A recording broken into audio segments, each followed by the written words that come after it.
He's just playing with confidence, being productive, flying around, playing fast, doing all the things you want to see as a young player or a player, period. I think he's just playing some good football right now. He played hard, and he found a way to get to the ball. So. Sean yesterday was talking about how Kobe's like kind of a tough guy to bust his chops because it just kind of bounces off and he doesn't let it bother him. What's he been like that's just in addition to that defensive line room? It's been good. Obviously we got a lot of different personalities in there, but it been good. Everybody get along. Everybody's grown to grow to getting pretty close. But it been good. I think we got a good group, a good young group with a lot of guys that's getting better and finding ways to make plays for us. So. What do you think of that conductor? It's a little. It's him. So it's a little long, I think, but that's his signature, man. As long as he keep making plays, it's going to grow and it's going to become something big for him. So he's just, for me, I'll be like, God damn, I'm trying to get you 5. I got to wait an extra 20 seconds, but as long as he keep making them plays, we fine with it. So. What kind of, when you look at that room and all those young guys, I mean, can you feel the influence you're having on them, either on the field, off the field, whatever? Do you sense that they're picking up on whatever you're trying to impart? I guess, yeah, you do. Obviously, they ask questions at times, but, obviously the way I go about my work, you tend, to rub guys the right way. They tend to, gravitate to that. So just got a good group, man, and them guys are starting to come along and help us to be successful these past 2 weeks, so we just got to keep going.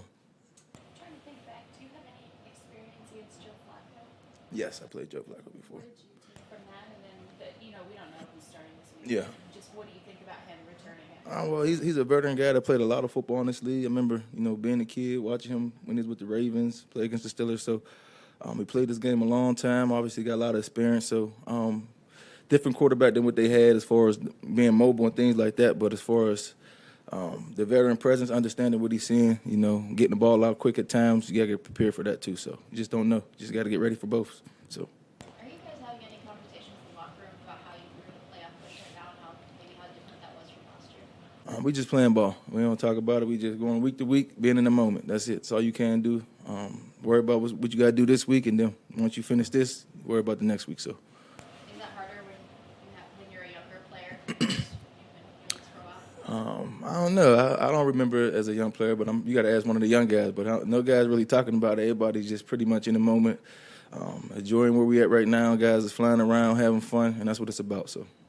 How does it change, Aaron, if DTR comes out of concussion protocol and plays versus a veteran who's won a Super Bowl? Well, you got a guy that's more of a in-the-pocket type quarterback that probably won't be able to do as much in the running game with. Then you got a quarterback that's mobile, that can run, they can throw the ball, and they can do a lot more with. So you just got to prepare for both. So just watching film on both the guys, obviously, understanding if you get a guy like Flacco out there, not going to be as mobile, and then you get another guy out there that can run and do things, quarterback runs like that. You got to prepare for that. So. I just did this yesterday. Obviously, last year around this time, this was right around the time where you played through that ankle injury and then you shut it down. And the locker room was it felt like the transition was starting into this year, and people were going through some stuff, and a lot of life happened from then to now, not just for him but also for you. Do you ever sit and think about that, how time kind of moves a little bit differently for you guys, how fast things can change in this league for you guys, especially coming from what that felt like last year into some of the possibility of this year? Yeah, but it's just about being in the moment. Obviously, never taking nothing for granted. It's a blessing to be able to play this game. It's just, at the end of the day, it's just a game. The same game I played as a kid, 5 or 6 years old, playing football. So you just got to enjoy playing it, never take nothing for granted, be in the moment and just enjoy it. That's the best thing about having this group.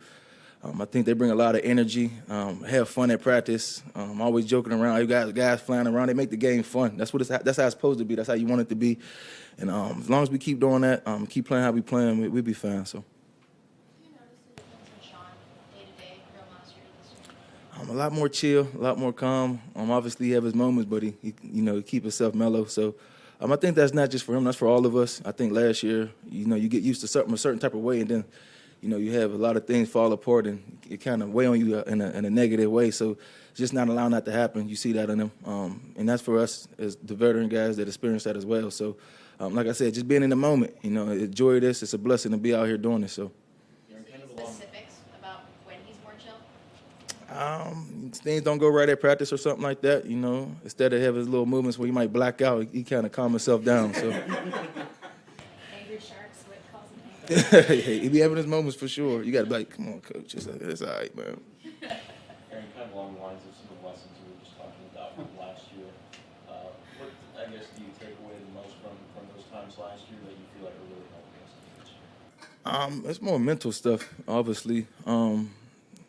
The best thing I can say, the mental part is just, like I said, just being in the moment, enjoying this process, not taking nothing for granted, and just having fun doing this. Because, like I said, it's just a game. It's just football is just a game. Obviously, it's a profession. We get paid and take care of our family, but it's just a game at the end of the day. So.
heard your tone. No, not me. Hey, what do you remember about Joe Flacco? Geez, who was here? Joe, awesome 2 years with him. A good friend now, you know. Obviously working with him, and didn't know anything about him except for Cool Joe, what we all got to see from, you know, him being on TV and stuff like that, and how well he's performed throughout his career. But he was a pleasure to work with. He, you know, had some memorable moments when he was in there. You know, week 2 of last year, we went into Cleveland when I was with the Jets, and he threw 4 touchdowns and, you know, led the team back to awesome victory, you know. So those were the cool things on the field, but the better stuff was off the field. He's just a great human, great person to work with, and, you know, glad he's back in it. And I hope he gets really rolling after this week, obviously. How different did the offense feel with Kyler back last week? Yeah, I mean, it was, you know, it's no secret. He brought just a jolt, you know, an energy that is so authentic to his personality, and guys can feel it. You can tell, you know, just from the first snap to the time we were in the locker room, just, you know, what his teammates think of him because of what he brings every single day in terms of his work ethic, what he brings out on the practice field, and then just like I just said, his personality and his energy that he brings 24/7 and never changes. So it was good to have him back. You've had Williams become receiving award player of the week. How's the team reacting around this success? Sean mentioned it, you know, the other day, and, you know, you give him kind of a dap up and stuff like that, and just like Kyron want and all, hey, awesome job. Now, what can we do now? What can we do moving forward? You know, so guys were happy for him. Obviously, that's, you know, anytime a guy gets, you know, the player of the week, that's a reflection of the entire unit, right? The guys blocking for him, the tight ends did a tremendous job in the run game. You know, Matthew making sure that just the operation of everything from getting the call from Sean to before that ball snap is smooth. You know, receivers doing their job in the run game. I thought they blocked their butt off. So, you know, yeah, Kyron got the reward for it, but that's a reflection of everybody. I know you weren't here last year, but Sean's been pretty open about some of the changes he made from last year to this year, and a lot of players have said that he seems a lot more calm. Did you have conversations with him when you were hired about maybe how you could help take some of his workload? I mean, just general conversations, you know, but nothing that's, I didn't know what his workload was, right? I mean, excuse me. He obviously Matt was with him in 17, but that was their first year, so you got some insight there. But so much has changed, and, you know, within 6 years and the success they've had in this building, you know. So, you know, we had some discussions, you know, but I look at that stuff. It's going to come organically. I'm going to, you know, do whatever my boss asks me to do, but also I'm going to do what I feel is best. You know, if he doesn't ask me to do something, that's just innately, you know, who I try to be, who everyone on our offensive staff tries to be. So, excuse me, guys, I've been a little bit sick. So, yeah, I mean, we had conversations, but, you know, again, organically, it just kind of works itself out. Matthew Stafford mentioned Jim Schwartz being one of the great defensive minds in the game. When you scheme against his defenses, what does he do different that jumps out at you? Yeah, I mean, it's the truth. Like, this isn't just obviously this year. This is, you know, his whole career, and having to play him in 16 when he was in Philly, having to play him in 20 when he was in Philly. They present so many challenges. First of all, his players play so dang hard. You know, that just speaks volumes right when you get to the tape. And, you know, for the amount of stuff they do, you know, whether it be first and second down, whether it be third down, whether it be in the red zone, you know, they got a pretty big menu. And I think there's a lot of factors that, you know, involves a good coach. Well, when you see 11 guys in unison at every single snap in every phase of the game, you know, it's clearly getting communicated what the expectation is, and that's what you see when you pop on the tape. They got great players on top of it, and that's why they've had the year they've had on defense. You know, so it's going to be a great challenge for our guys, and these are the moments as a competitor what you live for. You're going against great players and a great scheme. Much respect for Coach Schwartz and what he's done. Kind of a two-part question. We've heard stories of overtime of when a head coach gets a new, very young, inexperienced quarterback. Sometimes they'll give them a play to install, right? So they take a lot of ownership over that play, and you see how it works. Sure. And all the faith and all of that. What is that like, though, when you have a quarterback like Matthew, who's been around, seen it all at this point, Mhm. but he still has ideas of how he sees the game? What are those conversations like where all parties are empowered to create. Yeah, collaboration. You know, we'd be very dumb not to listen to what 9 has to say. And, you know, so whether it be just in the quarterback room, whether it be just with Zach, myself, whether it be with Sean, whether, you know, us, our group, whether it be the whole offensive unit, when he talks, it's, you know, people are listening, coaches included, you know. So, again, he's seen too much. He's been, and he's the one pulling the trigger, you know. So in a good way, he's not afraid to you know, just sit back and just be like, hey, you tell me what to do. You know, he knows what he wants, and what's been cool is, you know, just the success that him and Sean and this offense has had. Just a follow-up that might be an off-podium question, but have you ever been around him when he's installed something into your game plan, or he's had an idea of something that might? Yeah, he always is kind of somewhat installing per se. You know, anytime that we're going through something that he has a lot of experience with, you can kind of just tell with nonverbal communication, like, hey, Matthew, you got anything to add there? And, you know, usually he's going to have some awesome little detail or nugget that I didn't say or Sean didn't say, you know. So he's on the screws with it. He loves it, and I love joking with him. I can't wait to watch him be an offensive coordinator someday, whether it be Highland Park High School in Texas or wherever he wants, and he kind of gives me the, no, that's not going to happen. So. Tyler Higbee was saying, you know, he doesn't wait around wondering when it's going to be his turn to get into the end zone. But as an offensive coordinator, what was it like to finally get him going, I guess, from a statistical standpoint? Well, it's awesome because you just root for guys like Tyler Higbee. You coach for guys like Tyler Higbee because he is he's just an incredible man. Off the field and on the field, the way he goes about his day, true professional, tough as nails, and has done it at such a high level for such a long time. You know, he truly means it. Like, he's not worried about it, and he doesn't need to just say that to you to mean it. He means that, but at the same time, you're happy for him, you know, and you want to see him get in there and you know, be able to celebrate with his teammates, and he does have one of the best. I don't know if you call it memes or emojis or whatever. When they were putting it on, and I was watching the TV copy, he's got kind of the nice black locks right there. He's got his little headband on, so I don't know who he paid for that, but no, you're happy for him though because of the person, and obviously the Rams scoring. One was the tight end position. Got a chance to see Davis Allen and Hunter Long more involved. What was it like getting them in the mix, and what did they show? Yeah, it was good. I mean, they deserved it. You know, they won it. It took some off of Higgs. I mean, he's historically played a lot of snaps, being, you know, just being an 11 personnel outfit and stuff like that. So to be able to just somewhat take some off him, so he felt, you know, a little bit fresher, you know, in that second half and the fourth quarter in general. But also those guys earned it. You know, every single week they're getting better. Nick Haley does just as good of a job as anyone I've been around with the tight ends. You know, so like I said, they earned it.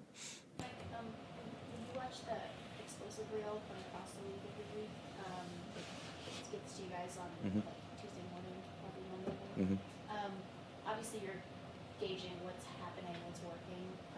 But are there ever moments where you can start to see a shift into like what's coming next?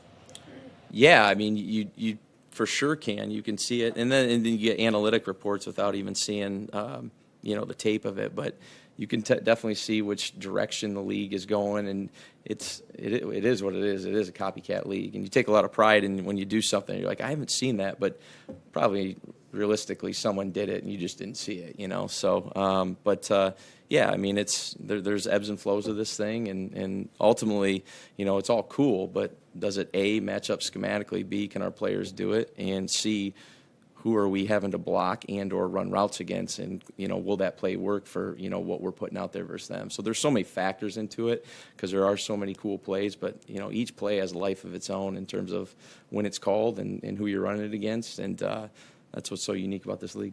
Do you remember when you were first kind of starting out in the NFL and kind of like digging into those types of things, ever having to pull yourself back a little bit, saying, okay, I really want to do that, but what's the lesson of maybe my players can't quite get that specifically?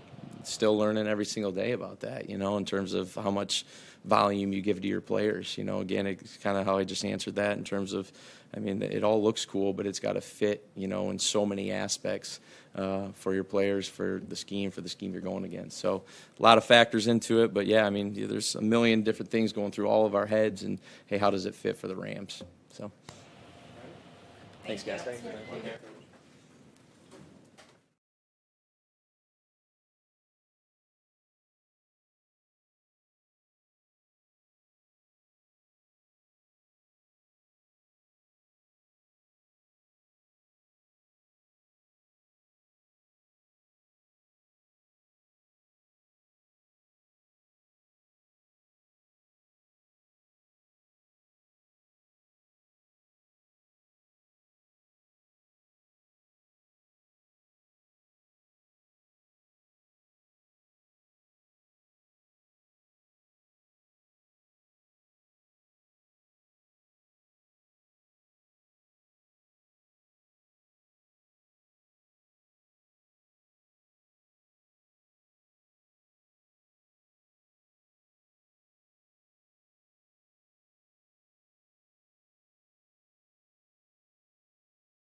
Deja vu.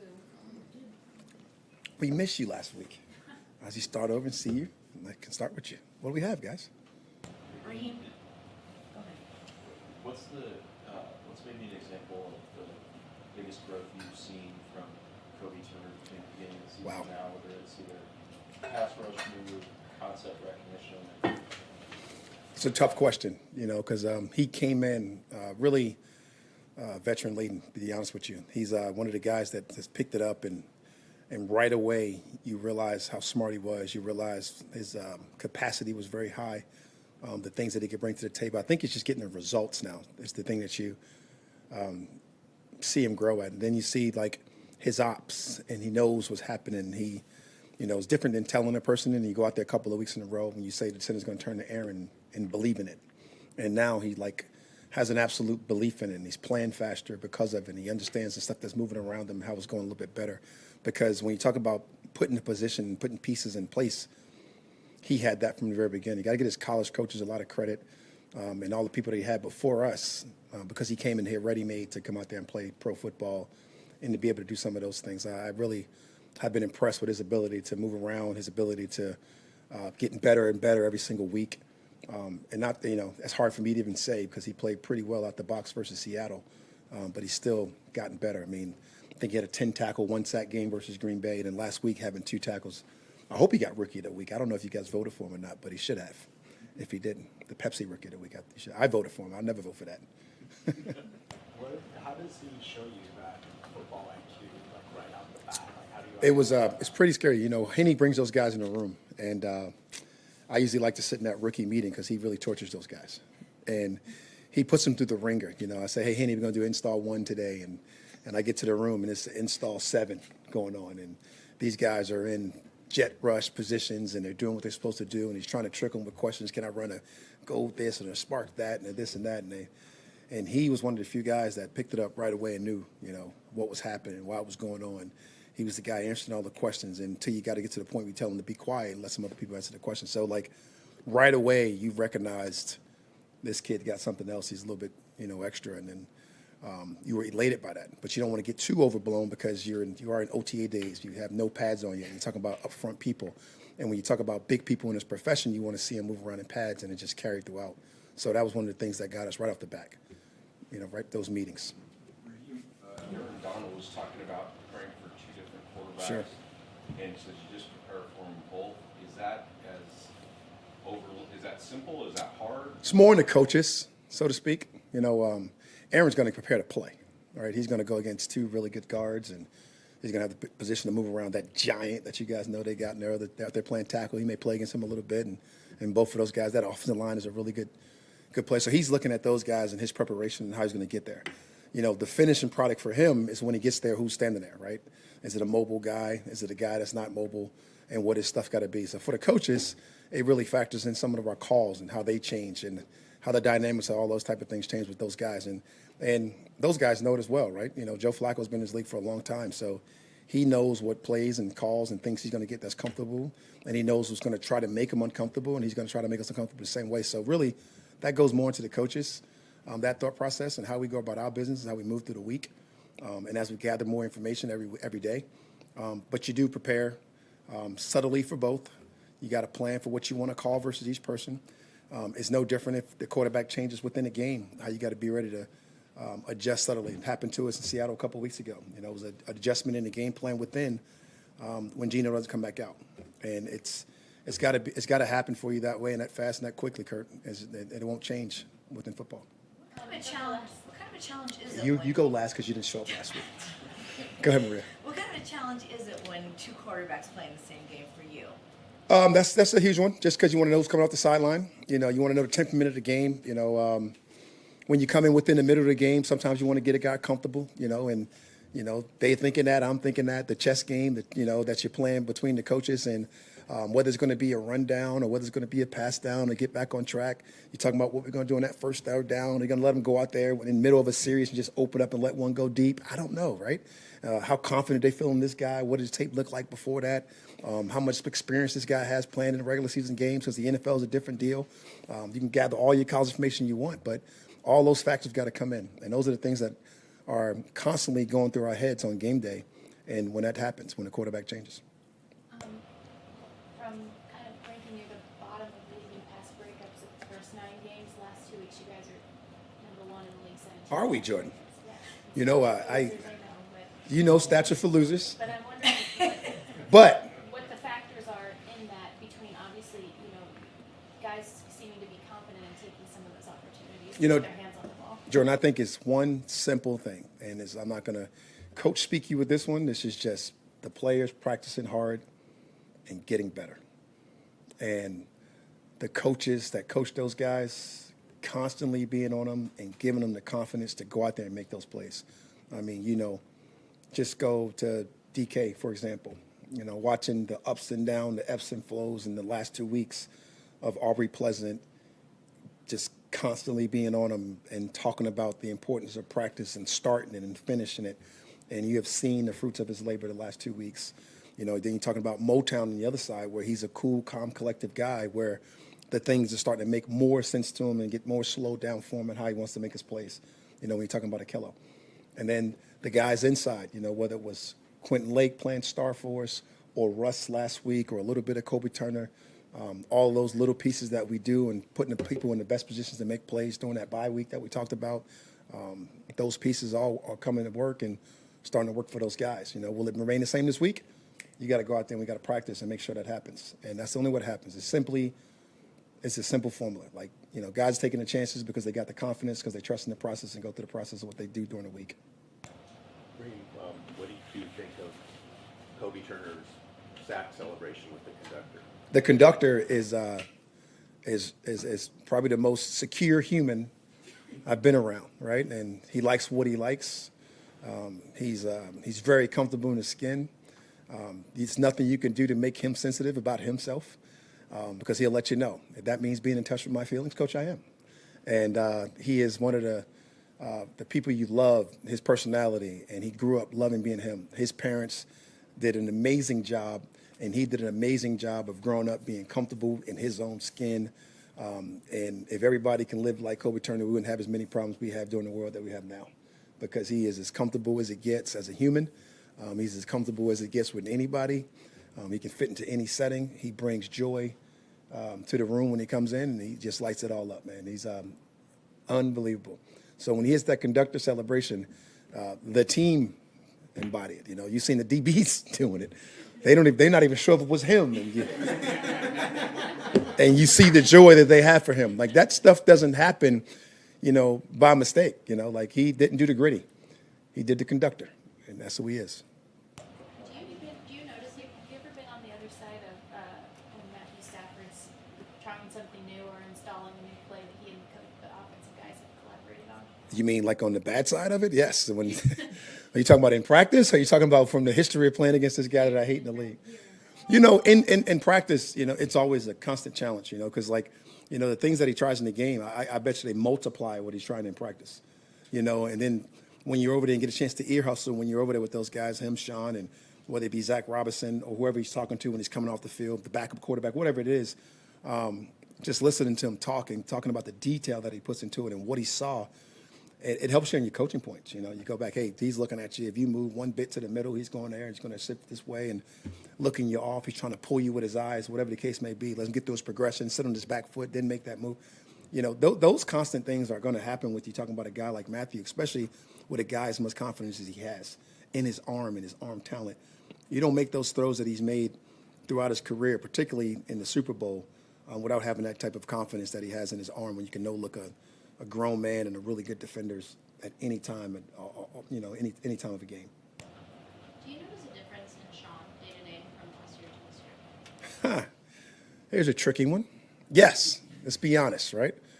I mean, let me give you the coach's answer. No, I don't notice a difference. Sean, he remains resilient. Yes, it's a different set of energy with him. It's a different set of urgency and excitement and joy.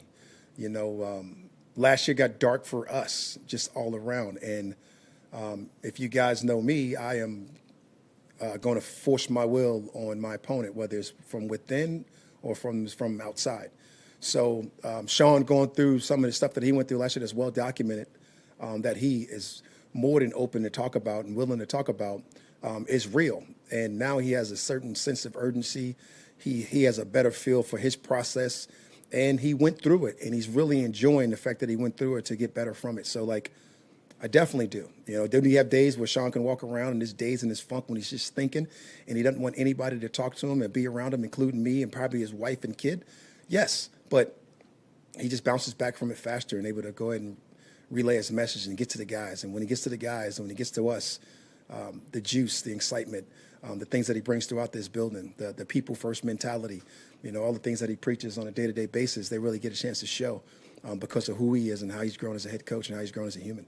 Has it helped you, or do you see it affect other people in the building, knowing someone admit and say, what I did last year wasn't the way I want to do it, and now this is me being better? As a leader, he creates the open environment to self-reflect, right? If you didn't create that environment, everybody be around pointing fingers trying to see what happened in what game and who did what wrong. So they don't blame me, right? He doesn't create that type of environment. He creates the environment for us all to self-reflect, to come in on Mondays and have the ability to be, steadfast and have the ability to sit there and be detailed about what we did wrong and what we feel like we can do better, so we can move forward accordingly the right way. Was it not like that last year? It's always been like that between me and him. But it definitely helps for everyone else, right? It's just one of those things. When your leader has the ability to be challenged, when your leader has the ability to be second guess himself, or is very open and honest with his communication about what's happening, it lets other people be more that way. So for me, we have a different relationship, that, and we've been that way, since we've known each other. But it definitely spreads throughout the team, it spreads throughout the players, it spreads throughout his own leadership within the team, his coaches, all of us, the support staff, just all hands on deck at all times. You guys, it's easy. You guys are his couch, and he gets to come in, lay on the couch, and talk to you guys and spill his guts. And then I get these type of questions in media activity, and artists have to sit in the back of the room, make sure I don't say the wrong thing, so I don't become national news. Everybody good?